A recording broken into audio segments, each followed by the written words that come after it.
Doctor खिलानी, ये भी समझने की कोशिश करेंगे कि हमने ये देखा कि अमूमन ये मौसम जो है सावन भादों, ये चौमासा जो चल रहा है, अगस्त सितंबर का जो महीना है, इसको वैसे भी बीमारियों का सीजन भी कह देते हैं कुछ लोग, क्योंकि वायरल इन्फेक्शंस होते हैं, डेंगू भी है और भी बुखार हैं कई तरह के।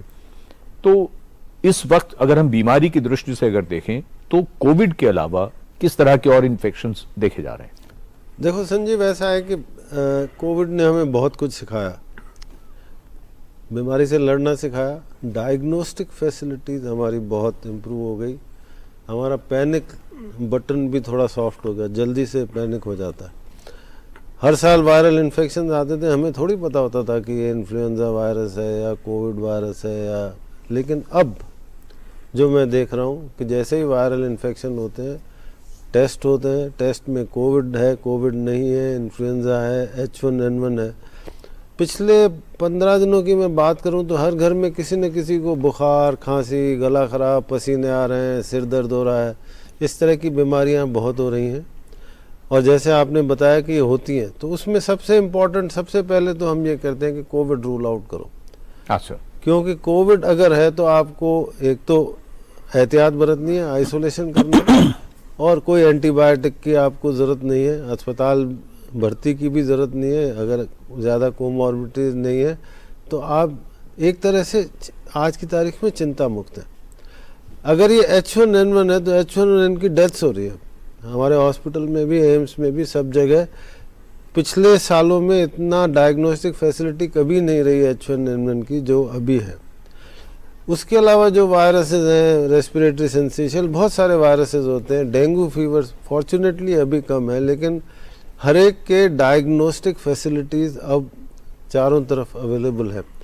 तो इसलिए जो मैं इसको समराइज़ करना चाहता हूँ कि अगर किसी को घर में गला ख़राब है, बुखार है, शरीर में दर्द है, 104 बुखार हो रहा है, तो कृपया अपना पहले टेस्ट कराएं, और उसमें डॉक्टर को सलाह के साथ सबसे पहला टेस्ट मैं कराता हूँ कोविड टेस्ट। कोविड अगर पॉजिटिव आता है तो उनको आइसोलेट करते हैं, उनको कोई एंटीबायोटिक नहीं देते हैं, एंटीबॉडीज़ का रोल ख़त्म हो गया है, एंटीवायरल सिर्फ उनको देते हैं जो ससेप्टेबल पॉपुलेशन होती है, जिसमें डेथ के चांसेस ज़्यादा रहते हैं, और बाकी अगर उसके बाद अगर कोविड नहीं है तो फिर आगे चलते हैं, टाइफाइड भी होता है, दूसरे फीवर्स भी होते हैं। अगर, इसलिए बता रहा हूँ कि अगर किसी को निमोनिया है आज की डेट में, तो निमोनिया में बैक्टीरिया तो होते ही हैं जिसके लिए हमारे पास एंटीबायोटिक है, लेकिन H1N1 का इलाज हमारे पास है जो ओसेल्टामेविर या टेमीफ्लू जिसको कहते हैं, वो जल्दी से जल्दी स्टार्ट करना चाहिए। तो वो जो सारी जो हम कहते थे सीवियर एक्यूट रेस्पिरेटरी डिस्ट्रेस, जिसको कि हम कोविड के साथ रिलेट करते थे, आज की डेट में मैं उसको रिलेट करूँगा H1N1 यानी कि स्वाइन फ्लू से। ये आज की डेट के लिए ये सच है। तो कहने का मतलब यह है कि पैनिक की ज़रूरत नहीं है जी, लेकिन टेस्टिंग ज़रूरी है। होम टेस्ट भी बहुत कारगर है, RT-PCR भी बहुत कारगर है, अफोर्डेबल है। लेकिन दूसरी बात मैं ये भी कहूँगा कि अगर आपका कोविड टेस्ट पॉजिटिव है तो आप प्लीज़ कोई भी एंटीबायोटिक ना लें, ये बहुत डेट्रीमेंटल है। बहुत एंटीबायोटिक अब्यूज़ हुई हैं, एजिथ्रोमाइसिन तो ऐसे मतलब जैसे नलके में चल रही हो उस तरह से चला है। ये हमारे भविष्य के लिए ख़राब है, हमारे भविष्य के इन्फेक्शंस के लिए ख़राब है। तो ये इस समय पैनिक की ज़रूरत नहीं है, एक वैज्ञानिक तरीके से उसको अप्रोच करने की ज़रूरत है। आप एंटीबायोटिक रेजिस्टेंस को लेकर हमेशा चिंतित रहते हैं और इसीलिए आपने बार बार ये बात कही है। एक छोटा सा सवाल और पूछ लूँगा, उसके बाद दर्शकों को वो फ़ोन नंबर भी बताना है जिस पर वो फ़ोन कर सकते हैं। डॉक्टर खिलानी, आपने टेस्टिंग की बात कही, बहुत से लोगों के मन में ये सवाल आ रहा होगा कि बुखार है और सिम्टम्स वही हैं, क्योंकि वो H1N1 के भी वही होंगे जी, और कई और वायरल बुखार के भी वही होते हैं जो कि कोविड के होते हैं। तो टेस्ट जो है वो कोविड का करा के रूल आउट करना है। क्या एक ही टेस्ट में, क्या एक ही RT-PCR में ये पता चल सकता है कि इनको कोविड है या H1N1 है, या उसको कोविड का टेस्ट कराने के बाद फिर एक H1N1 का टेस्ट भी कराना चाहिए? नहीं, देखिए ऐसा है, मैं आपको थोड़ा उसको जवाब थोड़ा ट्विस्ट करूँगा। एक तो कोविड टेस्ट के दो होते हैं, एक रैपिड टेस्ट होता है जो होम टेस्ट होता है, और एक RT-PCR होता है। अगर तो होम टेस्ट पॉजिटिव है इसका मतलब वो पॉजिटिव है, उसको कई लोग होम टेस्ट पॉजिटिव होने के बाद फिर RT-PCR भी कराते हैं, उसकी कोई जरूरत उसकी ज़रूरत नहीं है, वो कैनेडियन स्टडी ने प्रूव कर लिया। अगर कोविड टेस्ट नेगेटिव है RT-PCR या वो, तब प्रश्न आता है कि क्या दूसरे टेस्ट कराने चाहिए। वो आज की तारीख में जो मेरा तजुर्बा है, जो मैं जिस तरह के पेशेंट देख रहा हूँ, H1N1 और कोविड का RT-PCR एक्सपर्ट साम मेरे बगल में बैठे हैं, वो अलग होता है, वो टेस्ट अलग होता है, होता वही है, बायोटेक्नोलॉजी बेस्ड ही टेस्ट होता है। मेरा सवाल ये था कि अगर RT-PCR भी पहले तो जो होम टेस्ट जो रैपिड एंटीजन किया वो नेगेटिव आया, RT-PCR नेगेटिव आया कोविड का, तो क्या उन सिम्टम्स के लिए H1N1 है या नहीं है, उसके लिए कराना चाहिए? कराना चाहिए, और स्पेशली उनको क्योंकि ये सुविधा इतनी बहुत ज़्यादा अवेलेबल नहीं है। जिनको निमोनिया या निमोनिया के सिम्टम्स हैं उनके लिए तो बहुत ज़रूरी है, या जो ससेप्टेबल पॉपुलेशन है, क्योंकि स्वाइन फ्लू या H1N1 जानलेवा है, मौतें हो रही हैं लगातार। ठीक है, तो इसलिए उसका टेस्ट कराया जा सकता है, पर उसके लिए अलग रिक्वेस्ट देनी पड़ती है, उसके लिए अलग टेस्ट होता है। बिल्कुल।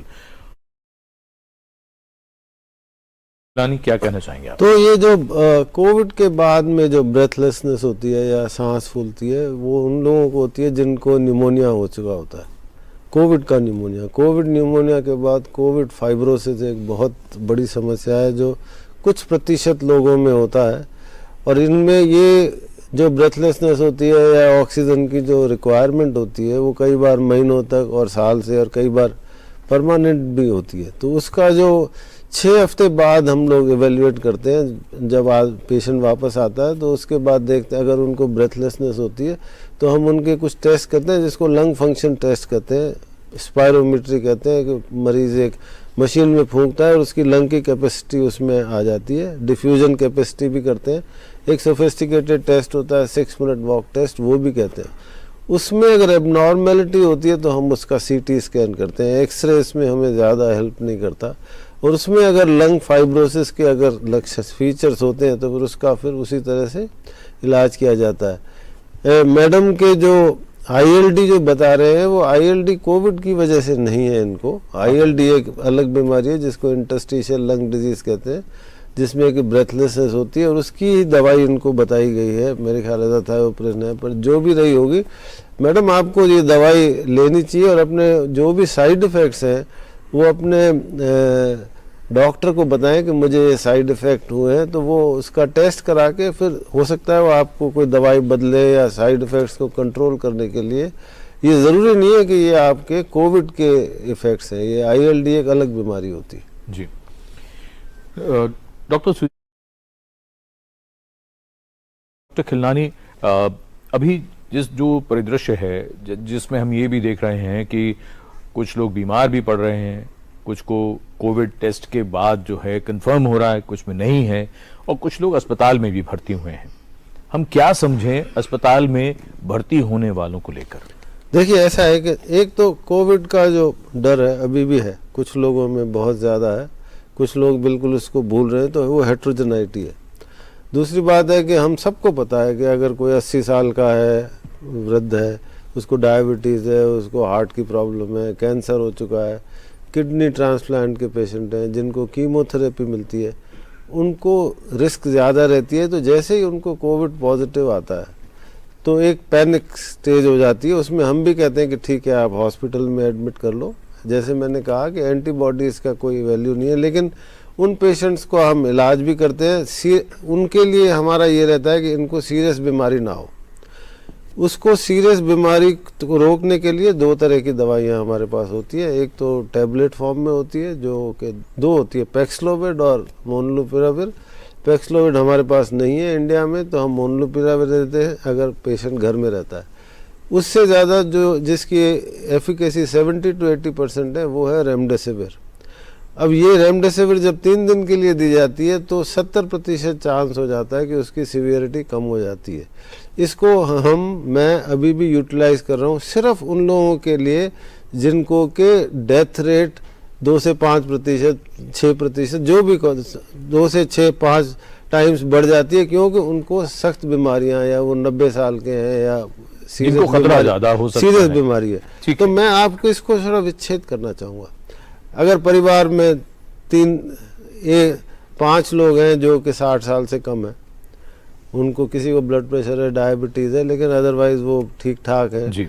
और घर में कोविड फैल गया, तो उनको मैंने कहा कि एंटीबायोटिक बिल्कुल नहीं देनी है, टेस्ट उनका होना चाहिए, आइसोलेशन बहुत ज़रूरी है।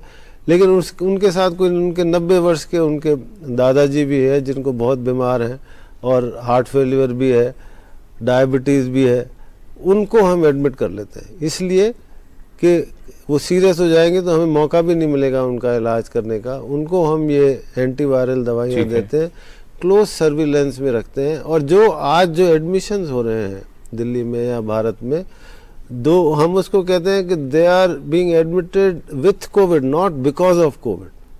क्योंकि उनको कोविड है, उनको स्पेशल केयर की ज़रूरत है और उनकी डेथ रेट थोड़ी ज़्यादा होती है, 2 to 5%, जैसे डॉक्टर अरोड़ा ने बोला, तो उनको हम एडमिट कर रहे हैं और उनमें से डेथ्स भी हो रही है, डेथ्स आंकड़े तो आ रहे हैं ना, तो वो उसमें कोविड का थोड़ा सा कंट्रीब्यूशन है। कहने का तात्पर्य ये है कि पैनिक की ज़रूरत नहीं है। कोविड से हम बचे हुए इसलिए नहीं, सिर्फ इसलिए नहीं बचे हुए कि ओमिक्रॉन बहुत कमज़ोर वायरस है, हम इसलिए बचे हुए हैं कि हमें 90% लोगों को इन्फेक्शन हो चुका है, 92% लोगों को कंप्लीट वैक्सीनेशन है और काफ़ी प्रोपोर्शन को प्रिकॉशनरी डोज भी मिल चुका है। लेकिन आगे क्या होगा? आगे वेरिएंट आते रहेंगे, कोरोना कहीं जाने वाला नहीं है। आगे क्या होगा उस पर भी चर्चा करते हैं। लेकिन जब नए वेरिएंट्स आएंगे तो ये जो हमारी जो बातें हैं, ये जो हमारे जो वैक्सीनेशन है, ये जो प्रिकॉशनरी डोज है, उनकी यूटिलिटी तब आएगी। बिल्कुल। डॉक्टर खिलनानी, हम बहुत आगे तक की तो बात ना करें, लेकिन अभी जैसा मौसम है उसे देखते हुए और ये तरह तरह के जो वायरल इन्फेक्शंस हैं कोविड के अलावा, उनको देखते हुए अगले 2 महीने की तैयारी कैसे करें, और खास तौर पर वो लोग जिन्हें सांस की कोई बीमारी है? हाँ, देखिए, ऐसा एक तो ये है कि ये ना सोचें कि सिर्फ कोविड ही एक बीमारी है, बहुत सारी बीमारियां और भी होती हैं, उसको नज़रअंदाज नहीं करना चाहिए। आज की डेट की बात करूं तो H1N1 जो स्वाइन फ्लू कहते हैं वो बहुत फैला हुआ है, डेंगू का डर है, बरसात का समय है, इसलिए सब चीज़ पे ध्यान रखना है। ख़ास करके लोगों को जो 60 साल से ज़्यादा हैं, एस्थमा है, ब्रोंकाइटिस है, डायबिटीज़ है, तरह तरह की बीमारियां हैं, उनको समय रहते कोविड वैक्सीन तो लगाना ही चाहिए। लेकिन जो मेडिकली इंडिकेटेड होता है, फ्लू का और निमोनिया का अलग वैक्सीन होता है, जो कि अक्सर सितंबर, अक्टूबर और मार्च, अप्रैल में। फ्लू का वैक्सीन हर साल लगाया जाता है, निमोनिया का वैक्सीन हर 5 साल लगाया जाता है। उसके ये जो ससेप्टेबल पॉपुलेशन है, एक तो वो समय रहते वो वैक्सीनेशन लगाना चाहिए। अगर आपको बुखार है और आपको छाती में तनाव होता है और आपको सांस भी फूल रही है, और आजकल ऑक्सीजन सैचुरेशन मीटर सबके पास है, अगर 94 से कम ऑक्सीजन जा रही है या चलने से आपकी ऑक्सीजन 94 से कम हो रही है, तो आप घर पे ना बैठे रहें। ये नहीं सोचें कि डॉक्टर खिलनानी ने बोला कि घर पे ही रहो। ये इंडिकेशंस हैं कि आप तुरंत अपने डॉक्टर से सलाह लें और उसका प्रॉपर इलाज करें। पैनिक की ज़रूरत नहीं है। इन्फॉर्मेशन बहुत सारी है, मंकी पॉक्स को लेके अखबारें भरी हुई हैं, लेकिन मंकी पॉक्स से डरने की ज़रूरत नहीं है। अच्छा, सिर्फ इन चीज़ों का अगर ध्यान रखेंगे तो आप बच के रहेंगे। ठीक।